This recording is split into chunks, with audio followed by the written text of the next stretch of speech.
Welcome. Today, we're diving into a simple guide on how to find your Snapchat following list using your Android device. Whether you want to check out your friends or reconnect with someone, this updated method will help you navigate Snapchat like a pro. Let's get started. First, launch the Snapchat app on your Android device.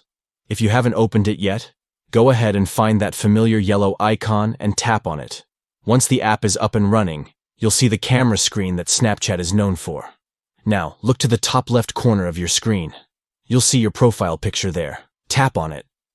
This will take you to your profile, where you can see all sorts of information about your Snapchat account.